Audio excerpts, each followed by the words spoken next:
Tensions in the Middle East are continuing to rise as political statements, military actions, and growing uncertainty create fears of a larger regional conflict. The latest developments come after comments from Donald Trump, the President of the United States, who made a strong statement regarding relations with Iran. According to Trump, negotiations between Washington and Tehran will only happen if Iran agrees to what he described as unconditional surrender. The remark signals a hardline stance and has quickly drawn international attention. For years, the relationship between the United States and Iran has been complicated, marked by sanctions, diplomatic disputes, and disagreements over regional influence. However, recent developments have added a new level of tension. Political analysts say statements like these could make diplomatic solutions more difficult in the short term. Meanwhile, the situation on the ground is becoming increasingly complex. Military activity involving Israel and groups linked to Iran has intensified in several parts of the region. Israeli forces have carried out operations targeting locations they believe are connected to Iranian-backed organizations. Israeli officials argue that these operations are necessary to protect their national security and prevent the expansion of hostile groups near their borders.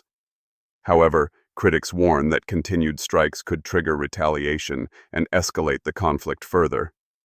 Regional observers say the biggest concern right now is the possibility of a broader confrontation involving multiple countries.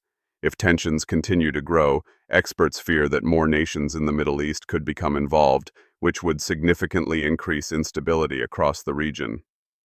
Another major issue linked to these tensions is the potential impact on global energy markets. The Middle East plays a crucial role in the world's oil supply, and any major disruption could affect prices and economic stability worldwide.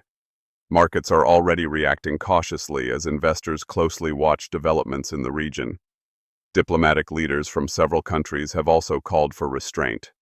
Many governments are urging all sides to avoid actions that could lead to further escalation. International organizations and mediators are encouraging dialogue as a way to prevent the situation from spiraling into a larger conflict.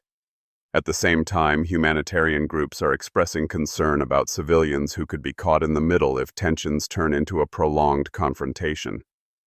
In past conflicts, civilians across the region have often suffered the most severe consequences, including displacement, economic hardship, and safety risks. Despite the rising tensions, some experts believe diplomacy could still play a role in reducing the risk of escalation. Historically, even during periods of high tension, negotiations and international pressure have sometimes helped prevent conflicts from expanding. For now, the situation remains uncertain. Governments, military leaders, and global organizations are watching closely as events continue to unfold. The coming days and weeks will likely be critical in determining whether the region moves toward greater confrontation or renewed diplomatic efforts.